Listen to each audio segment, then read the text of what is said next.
Assalamualaikum warahmatullahi wabarakatuh. Saya Muhammad Fahri Asmar dari kelas 11 IPA 3. Di sini saya akan mempresentasikan tentang penyakit lupus. Lupus adalah penyakit peradangan atau inflamasi kronis yang disebabkan oleh sistem imun yang menyerang sel, jaringan, dan organ tubuh sendiri. Penyakit seperti ini disebut penyakit autoimun. Lupus dapat menyerang berbagai jenis bagian dan organ tubuh seperti kulit, sendi, ginjal, jantung, paru-paru, otak, dan sumsum tulang belakang. Pada umumnya, sistem imun akan melindungi tubuh dari infeksi, tetapi pada penderita lupus, sistem imun justru menyerang tubuhnya sendiri. Penyebab penyakit ini belum diketahui, namun diduga penyakit ini disebabkan oleh beberapa faktor genetik dan lingkungan. Berikut ada jenis-jenis penyakit lupus. Yang pertama ada lupus eritomatosus sistemik. Penyakit ini adalah penyakit paling umum. Jadi jika seorang menyebut penyakit lupus, biasanya yang maksud itu ada penyakit lupus jenis ini. Penyakit lupus jenis ini dapat ringan atau berat. Beberapa komplikasi serius yang dapat disebabkan oleh lupus jenis ini. Yang pertama ada peradangan ginjal atau lupus nephritis. Kondisi ini dapat memengaruhi kemampuan tubuh untuk menyaring darah dan limbah. Peradangan ginjal yang sangat parah sehingga dialisis atau cuci darah atau transplantasi ginjal diperlukan. Berikutnya peradangan sistem saraf dan otak. Kondisi ini menyebabkan masalah memori, kebingungan, sakit kepala, dan hingga stroke. Berikutnya ada peradangan pada pembuluh darah otak.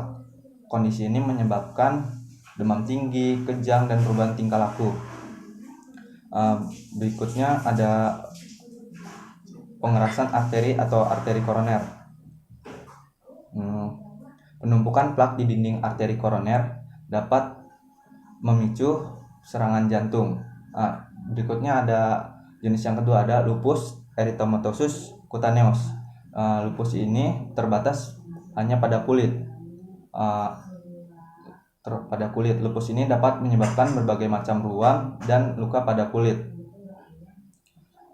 Pada umumnya yang sering muncul disebut ruam diskoid. Ruam ini timbul, bersisik, dan merah, tapi tidak menyebabkan gatal. Area ruam ini muncul seperti disk atau berbentuk lingkaran. Bentuk umum ruam lainnya adalah ruam pada pipi dan jembatan pada hidung, disebut dengan ruam kupu-kupu. Ruam lainnya juga dapat muncul di wajah, di leher, di kulit kepala, di mulut, di hidung, dan hingga vagina. Gejala lainnya dari penyakit lupus jenis ini adalah perubahan warna kulit dan rambut rontok. Sekitar 10% pasien lupus cutaneous ini juga menderita lupus sistemik. Namun kemungkinan besar bahwa pasien sebelumnya telah memiliki lupus sistemik dan ruam di kulit sebagai gejala utamanya. Ada jenis ketiga, lupus imbas obat. Lupus imbas obat adalah penyakit seperti lupus yang disebabkan oleh penggunaan obat tertentu. Ciri-ciri lupus ini mirip dengan lupus sistemik, namun biasanya tidak menyerang organ utama. Berikut ada jenis-jenis obat yang diduga dapat memicu lupus jenis ini. Yang pertama ada hidrolazin, adalah obat untuk mengatasi hipertensi atau tekanan darah tinggi. Berikutnya ada isoniazid, adalah obat untuk mengatasi obat untuk perawatan TBC. Berikutnya ada procainamide, itu adalah obat untuk mengatasi irama jantung yang tidak teratur. Penyakit lupus jenis ini lebih banyak menyerang pria dibandingkan wanita, karena penggunaan obat-obatan tadi itu lebih didominasi oleh pria. Gejala penyakit lupus ini mirip dengan gejala lupus pada umumnya. Yang membedakan adalah lupus ini dapat sembuh setelah 6 bulan penggunaan obat dihentikan. Berikutnya ada jenis yang keempat, itu lupus neonatal. Lupus neonatal bukan merupakan bentuk lupus sebenarnya. Ini merupakan kondisi langka yang dialami bayi dengan ibu penderita lupus. Kondisi ini disebabkan oleh antibodi dari ibu yang bekerja pada bayi saat di dalam rahim. Lupus ini menyebabkan bayi lahir dalam keadaan ruam di kulit. Setelah itu masalah hati, sel darah rendah, atau kelainan jantung serius. Namun gejala ini biasanya akan hilang setelah beberapa bulan kelahiran dan tidak menimbulkan efek jangka panjang. Berikutnya ada jenis yang kelima, lupus erythematosus systemic overlap syndrome. Sebagian pasien penderita lupus juga dapat mengalami gejala seperti penyakit autoimun lainnya, seperti artritis reumatoid. Setelah itu ada skleroderma atau myositis. Jika pasien memenuhi kriteria diagnosis penyakit lain, maka disebut mixed connective tissue disease atau disingkat MCTD. Dan jika belum memenuhi kriteria diagnosis tersebut, maka disebut undifferentiated connective tissue disease atau disingkat UCTD. Berikutnya ada penyebab penyakit lupus. Berikut ada gejala penyakit lupus. Gejalanya yang pertama ada kelelahan, nyeri atau pembekakan sendi, demam, anemia, sakit kepala. Setelah itu nyeri dada, intensitas terhadap cahaya matahari meningkat, rambut rontok, pendarahan yang tidak biasa, sariawan di mulut, peradangan di hidung, terus ruam di kulit. Setelah itu jari-jari tangan berubah menjadi pucat atau kebiruan atau yang disebut dengan fenomena Raynaud. Gejala-gejala tersebut adalah gejala umum yang bisa dialami oleh wanita maupun pria. Ciri-ciri penyakit lupus pada dasarnya sangat beragam, tergantung jenisnya dan organ yang terkena. Berikut penyebabnya. Penyebab terjadinya lupus sampai saat ini belum diketahui dengan pasti. Namun diduga kombinasi beberapa faktor dapat memicu penyakit lupus ini. Berikut ada beberapa faktor yang dapat memicu penyakit lupus. Pertama ada faktor genetik, sekitar 7%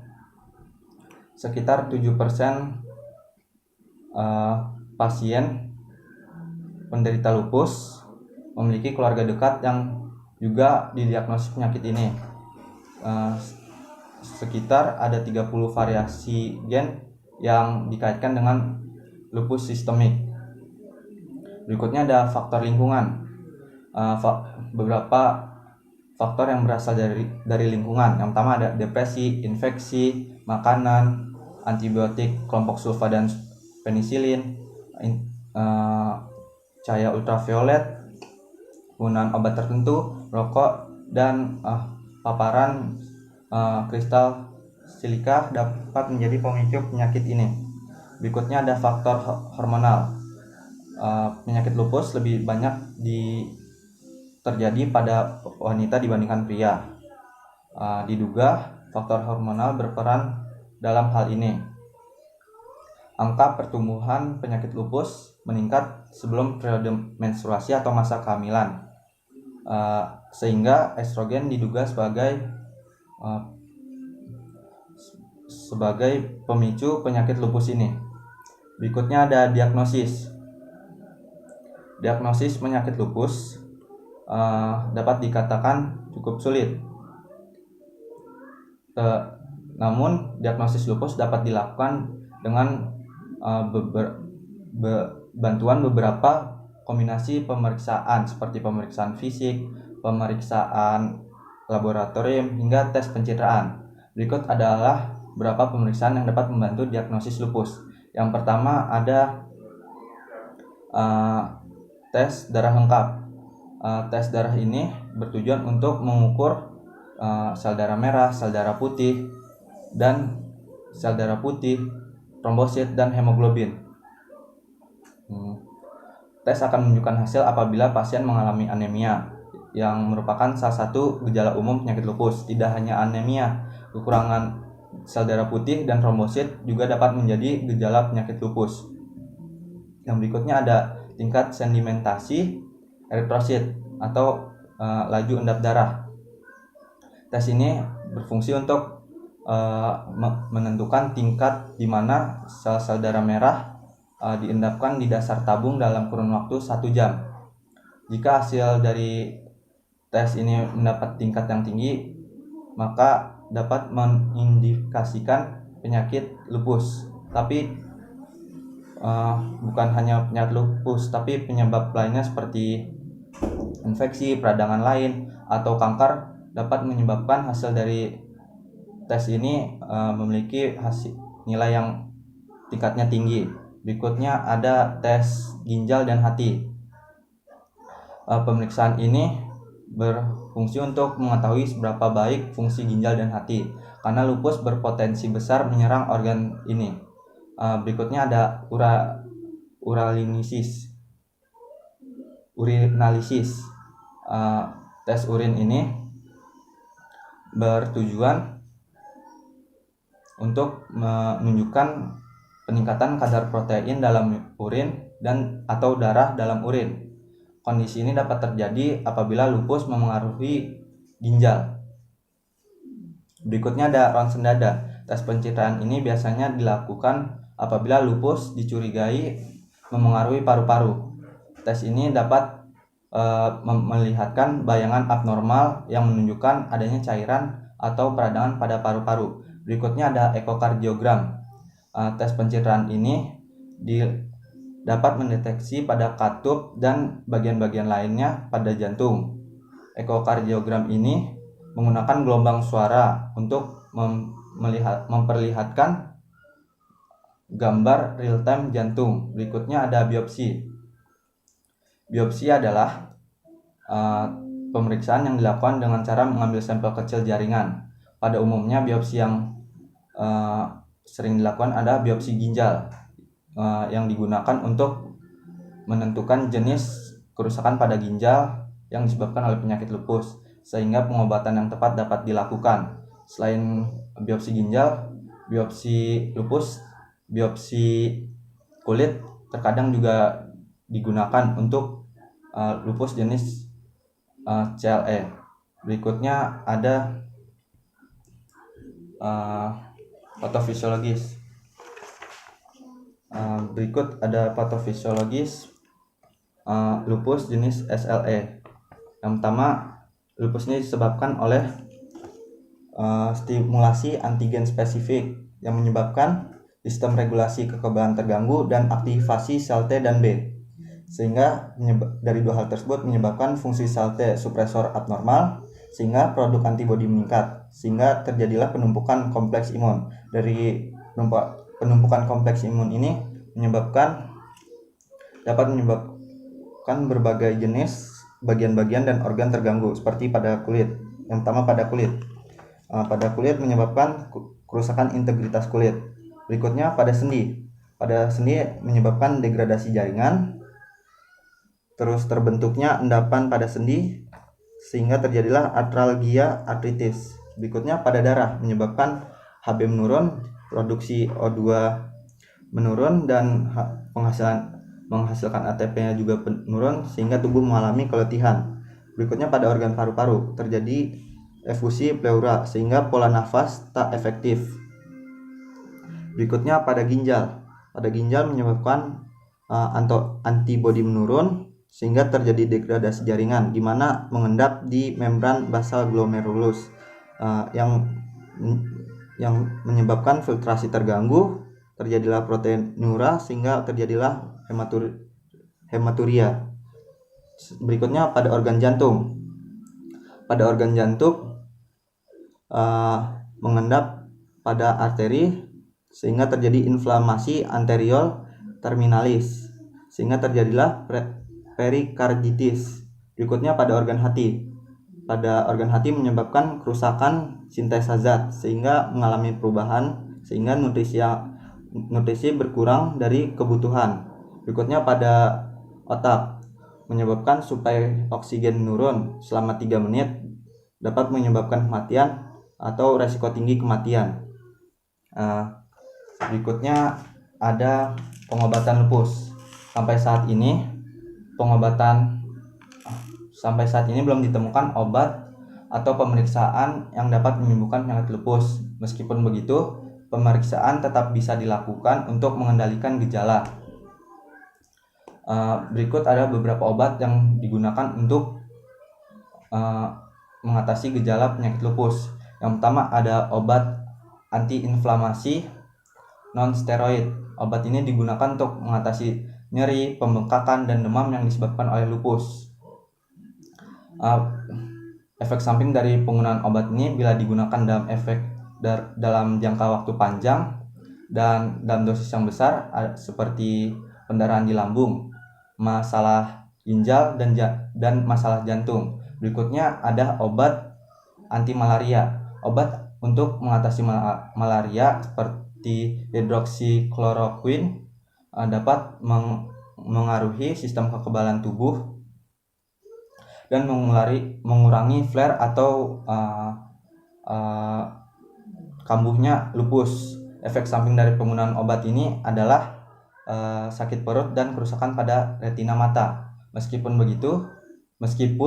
kerusakan pada mata jarang terjadi, tetapi pemeriksaan mata rutin saat penggunaan obat ini sangat disarankan. Berikutnya ada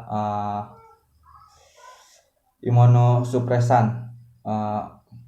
Obat ini menekan sistem kekebalan tubuh dan biasanya digunakan untuk kasus lupus serius.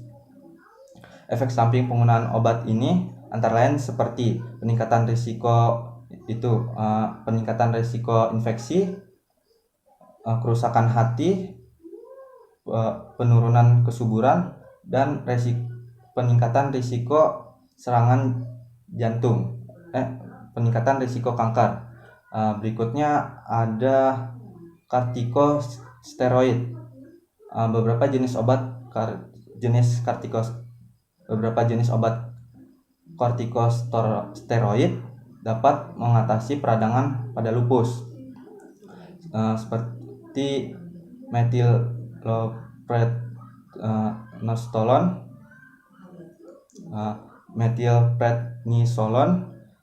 biasanya digunakan untuk mengendalikan gejala lupus serius yang melibatkan ginjal dan otak. Efek samping dari penggunaan obat ini antara lain seperti peningkatan berat badan, terus itu osteoporosis, tekanan darah tinggi, diabetes, dan peningkatan risiko infeksi. Berikutnya ada belimumab. Belimumab adalah antibodi monoklonal manusia. Ini merupakan satu-satunya gen biologi yang bisa digunakan untuk perawatan lupus sistemik. Belimumab diberikan secara intravena. Efek samping dari penggunaan belimumab adalah diare, mual, dan infeksi. Depresi juga bisa menjadi efek samping penggunaan belimumab, tetapi ini jarang terjadi. Yang terakhir ada rituximab. Rituximab adalah obat ini dapat untuk mengatasi penyakit lupus yang resisten dan tidak dapat diatasi dengan jenis obat lainnya. Rituximab ini sering digunakan untuk mengatasi penyakit autoimun lain dan kanker tertentu. Berikutnya ada pertanyaan. Jelaskan mengapa penyakit lupus. Jelaskan dengan patofisiologis mengapa wanita rentan terkena penyakit lupus dibandingkan pria. Penyebab utamanya dari rentannya wanita karena dipengaruhi oleh faktor hormonal, di mana peningkatan hormon prolaktin dapat menyebabkan merangsangnya sistem imun, sehingga terjadilah pembentuk kompleks imun. yang menyebabkan aktivasi komplement sehingga perubahan reaksi imun, yaitu reaksi hipersensitivitas dan autoimun, sehingga penyakit lupus dapat terjadi, yaitu jenis lupus sistemik. Sekian dari saya, mohon maaf, terima kasih.